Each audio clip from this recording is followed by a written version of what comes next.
Peuple de Dieu, shalom, grande est ma joie de vous présenter cette émission 20 minutes d'encouragement. Une émission qui consiste à vous encourager, à vous aider, à vous relever dans votre marche chrétienne. Que Dieu vous bénisse. Merci à tous ceux-là qui nous suivent au travers de réseaux sociaux, principalement sur notre chaîne YouTube, Frère Francis Chimanga. Et je vous prie de vous abonner massivement. Merci beaucoup à notre frère Mongimbi qui est derrière la caméra ainsi qu'à toute l'équipe de Cascade TV. Que Dieu vous bénisse. Je vous prie, là où vous êtes, de baisser quelques secondes la tête avec moi et de recommander ces instants entre les mains du Seigneur. Tendre Père, nous te recommandons ces instants. Seigneur, parle-nous au travers de ta parole, Seigneur. Fais de moi simplement un instrument que tu vas utiliser pour encourager ton peuple. Au nom de Jésus. Amen. Bien-aimés, depuis ça fait la 3e séance que nous parlons du plan de Dieu. Nous avons dit dans précédentes séances que le Seigneur a un plan pour tout un chacun de nous. Le Seigneur a planifié nos vies avant que nous puissions venir sur la terre.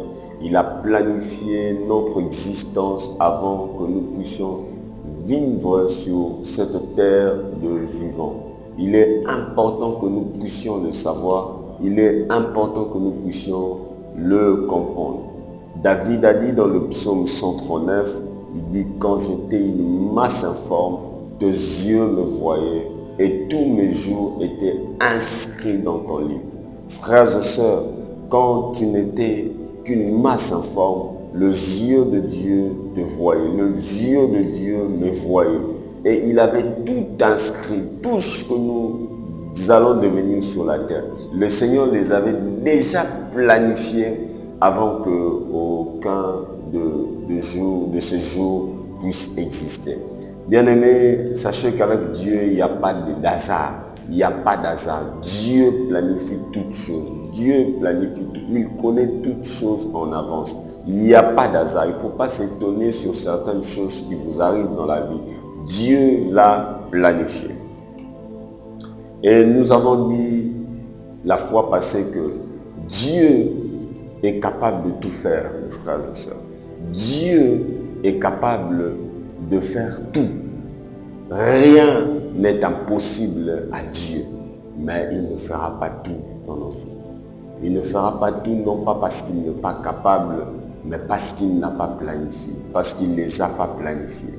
Dieu ne fait que ce qu'il a planifié, mes frères et sœurs. Dieu ne fait que ce qu'il a prévu. Dieu ne fait que ce qu'il a préparé en avance. Il ne fait pas de choses qu'il n'a pas planifiées. Dieu n'est, je cherche le mot, il ne fait pas des choses à l'improviste. Il ne fait pas des choses à l'improviste. Il planifie toutes choses. Donc Dieu ne fait que ce qu'il a planifié. Bien qu'il est capable de faire de miracles, bien qu'il est capable de faire des choses extraordinaires, mais il ne réalise que ce qu'il a planifié. Voilà pourquoi il est important qu'on cesse de déclarer les choses. Ah oui, il y a des gens qui sont déjà habitués à des déclarations. Je déclare que je ferai ça. Je déclare que je ferai ça. Moi, je vous parle, je vous donne mon expérience. J'étais parmi de ceux-là qui déclaraient. Mais il y a certaines choses qui m'est arrivées dans la vie que je n'avais jamais imaginé que ça allait arriver. Vous voyez? Il y a des choses que j'ai déclarées.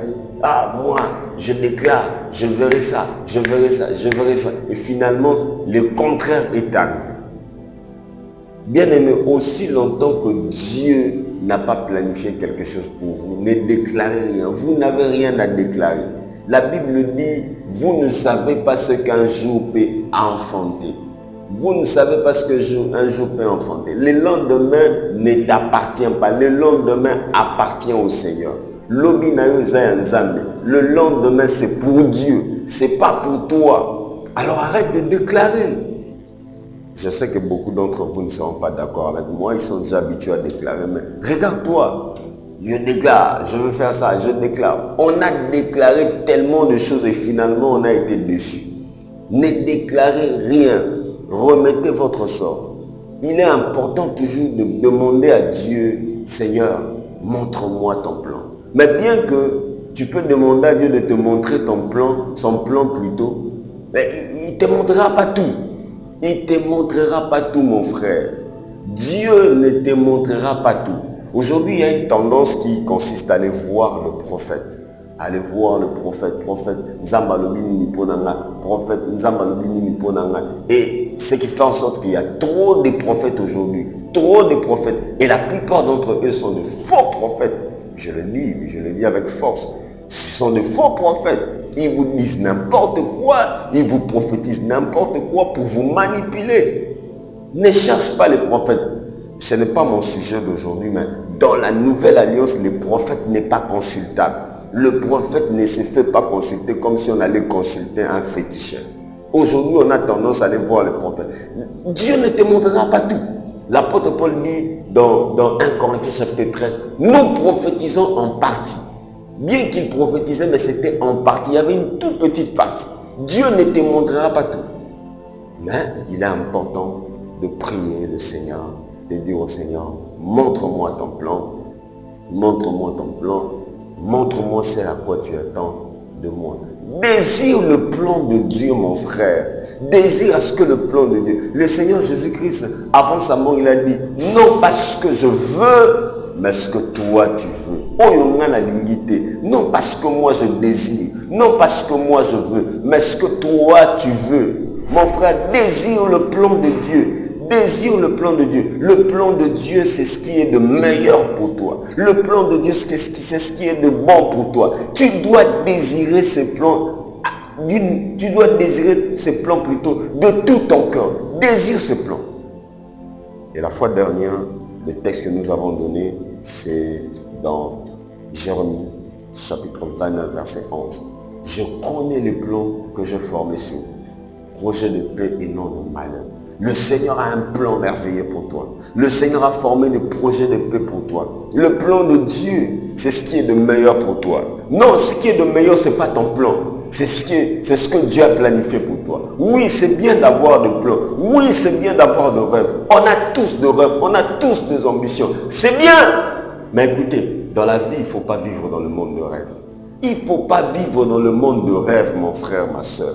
C'est bien de rêver, mais le rêve nous permet de nous déstresser. Oui, c'est la lapsus. Nous permet de pouvoir oublier un peu nos stress. Le rêve, c'est bien, mais une fois que tu as rêvé, redescends sur terre, ne plane pas. Ne vis pas dans le monde de rêve. Oh, moi, je rêve ça, je rêve ça. Fais ce que tu peux faire aujourd'hui et laisse Dieu te conduire comme il veut. Ne vis pas dans le monde de rêve. Dieu a un plan merveilleux pour toi, mais ce n'est pas. C'est ce qui est de meilleur pour toi. Le plan de Dieu, c'est ce qui est de merveilleux pour toi. Désire ce plan-là. Non, à commencer à avoir de rêves, commencer à avoir des imaginations. Moi, j'ai des rêves, des grands rêves. Oui, c'est bien d'avoir de grands rêves. Mais ce n'est pas tes plans qui vont se réaliser. Ce n'est pas tes rêves qui vont se réaliser. C'est le rêve de Dieu pour toi qui va se réaliser. Comprenez-le. Dieu a un plan merveilleux. Voilà le plan que nous devons désirer. Le projet de bonheur et non de malheur, afin de nous donner de l'avenir et de l'espérance. Dieu veut te donner de l'avenir. Dieu veut te donner de l'espérance. Si tu es d'accord avec moi là où tu es, dis-moi un grand amen. Alléluia. Mes frères et sœurs, nous avons dit la fois passée que ces textes ne s'adressaient pas à des gens qui étaient dans une bonne posture, qui étaient dans de bonnes conditions. Ces textes, quand le Seigneur est en train de parler au peuple au travers de son serviteur Jérémie, ça paraissait être anodin. Ça paraissait être non-sens. Parce que les Israélites en ce moment étaient en captivité. Ils souffraient. Mes frères et sœurs, laissez-moi vous dire que le plan de Dieu n'exclut pas la souffrance. Nous avons tous entendu nous dire, on nous a dit que la vie chrétienne, ce n'est pas une vie où on doit souffrir. C'est faux, mes frères. C'est faux, mes soeurs. La vie chrétienne n'exclut pas la souffrance. La souffrance fait partie de la vie chrétienne. Laissez-moi vous dire que tu dois souffrir en tant que chrétien. La souffrance n'est pas une option pour les chrétiens. Oui, tu ne seras pas d'accord avec moi, mais moi je te prêche la vérité. La souffrance n'est pas une option pour le chrétien. C'est une obligation. Oui, tu ne croiras pas. Là, ça devient compliqué. La vie chrétienne n'est pas toujours facile, hein, mes frères. La vie chrétienne n'est pas toujours... Prophesy, je vois. Come on, can I prophesy? Come on. Mais laissez-moi vous dire, je ne fais pas de polémique, mais c'est du théâtre ce qu'ils font là. C'est vraiment du théâtre. La vie chrétienne n'est pas toujours facile. Tu vas, oh, je vois tu vas être riche, je vois tu vas être prospère. Ah, tu vas s'aimer. La vie chrétienne, ce n'est pas ça. Ce n'est pas toujours facile. La vie chrétienne incombe la souffrance. C'est impératif que tu passes par la souffrance. On va voir les textes qui nous demandent. Je vais vous dire que toute personne qui a marché avec Dieu, que ce soit dans l'ancienne ou dans la nouvelle alliance, a souffert. Personne qui a marché avec Dieu n'a pas vécu la souffrance. Tout le monde, tout celui qui a marché avec Dieu, dans l'ancien, tout comme dans la nouvelle alliance, a connu la souffrance. Voilà, on va les voir dans les textes bibliques. Retournons dans les...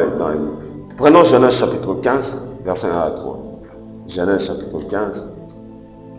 N'hésitez pas à vous abonner à ma chaîne YouTube pour suivre ces émissions et comprendre encore et suivre d'autres émissions. La Bible déclare, après ces événements, la parole de l'Éternel fut adressée à Abraham dans une vision et il dit, Abraham, ne crains point, je suis ton bouclier et ta récompense sera très grande. Il dit, ta récompense sera très grande. J'aime Dieu quand il promet. Dieu, c'est quelqu'un qui promet bien, mais il ne se rend pas compte de ce que nous connaissons.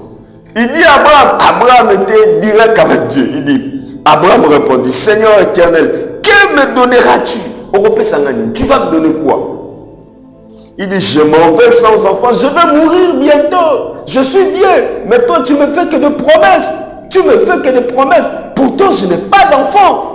Je n'ai pas d'enfant. Et l'héritier de ma maison, c'est Eliezer de Damas. Abraham dit, voici, tu ne m'as pas donné de postérité, et celui qui est dans ma maison sera mon héritier. Mais vous pensez qu'Abraham était heureux? Oh non, il était heureux. Abraham était heureux, tout chose allait bien. Il souffrait parce qu'il n'avait pas d'enfant. Tout dans la vie chrétienne n'est pas toujours alléchant. Non, la vie, arrêtez avec cette vie chrétienne d'alléchant. Je vois, tu es riche, tu es prospère. Et tu es en bonne santé. Et papa, Eza, Makamouya Lukuta. Ah oui, je ne fais pas de polémique. Excusez-moi, je ne fais pas de polémique. Mais je vais vous prêcher la vérité. Tout dans la vie chrétienne n'est pas toujours alléchant. Abraham souffrait dans son cœur. Prenez un autre texte. Genèse chapitre 22. Verset 1 à 3. Genèse chapitre 22. Ah ben le temps nous fait des fois. Hein. Il y a tellement beaucoup de choses à dire concernant le plan de Dieu. Après ces événements, ces choses, Dieu dit à Abraham, Dieu mit Abraham plutôt à l'épreuve et lui dit, Abraham, et il répondit, mais voici. Dieu dit, prends ton fils, ton unique. Prends ton fils, ton unique. Il dit, prends ton fils. Il précise, Abraham avait un autre enfant, Ismaël.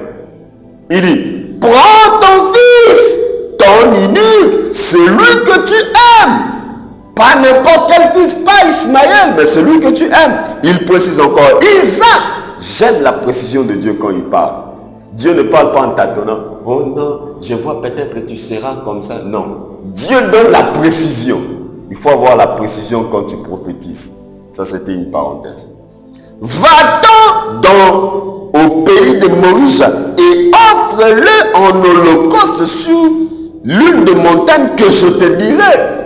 Et vous pensez que quand Abraham allait offrir Isaac là, il souriait, il disait ah, Isaac, je vais t'offrir mon fils, ne t'en fais pas, Dieu m'a dit de t'offrir. Il Il souffrait dans son cœur. Il souffrait. La vie chrétienne n'est pas toujours alléchante. La vie chrétienne n'est pas toujours facile. Aujourd'hui, on nous présente une vie chrétienne où c'est facile, tout va bien, tout marche comme sur les roulettes. Ça, c'est pas la vie chrétienne. C'est pas la vie chrétienne, mes frères et sœurs. Ça, c'est pas la vie chrétienne. La doctrine de la prospérité nous a tellement menti, tellement induit en erreur. Alors, je même prêchais cette doctrine-là jusqu'à ce que le Seigneur m'a révélé dans mon cœur quel était le vrai évangile. Il souffrait. Prenons encore un Samuel. La souffrance dans ta vie n'est pas toujours à cause du péché. C'est pas toujours parce que tu souffres, tu as péché. Non! Quand tu souffres, c'est pas toujours à cause du péché. On va voir pourquoi Dieu nous amène à souffrir. On le verra plus tard. Quand tu souffres, ce n'est pas toujours les démons. Oh non, les démons, le sorcier, le membre de la famille qui t'ensorcelle. Qui vous a dit ça? Qui vous a dit ça? C'est du mensonge. Un chrétien ne peut pas être possédé par un démon. Oui, tu as le Saint-Esprit. Et le Saint-Esprit va cohabiter avec un démon. Qui vous a dit ça? C'est un mensonge. Un grand mensonge. Un chrétien ne peut pas être possédé par les démons. La Bible dit, vous êtes le temple du Saint-Esprit. Et le temple du Saint-Esprit est quoi? Le temple, la maison de Dieu. La maison de Dieu est habitée par un démon? Non, mes frères. Les démons ne possèdent qu'un corps quand on vit dans le péché. Mais toi, tu n'es pas un pécheur. Tu es un enfant de Dieu. Ce n'est pas parce que tu souffres que ce sont les démons, les sorciers. La Bible dit, nos vies sont cachées en Christ. Et quel est ce sorcier qui va te faire souffrir? Oui, mes frères, quand il y a la souffrance, c'est Dieu qui les amène dans nos vies. Nous verrons pourquoi il nous amène la souffrance. Lisons 1 Samuel chapitre 1, verset. Il y a tellement beaucoup de choses à dire là-dessus. Tellement beaucoup de versets à donner que le temps me fait défaut. 1 Samuel chapitre 1, verset 5. La Bible déclare, mais il donnait à Anne une portion double, car il aimait Anne, que l'Éternel avait rendu stérile. Qui avait rendu Anne stérile? C'est son oncle, son oncle.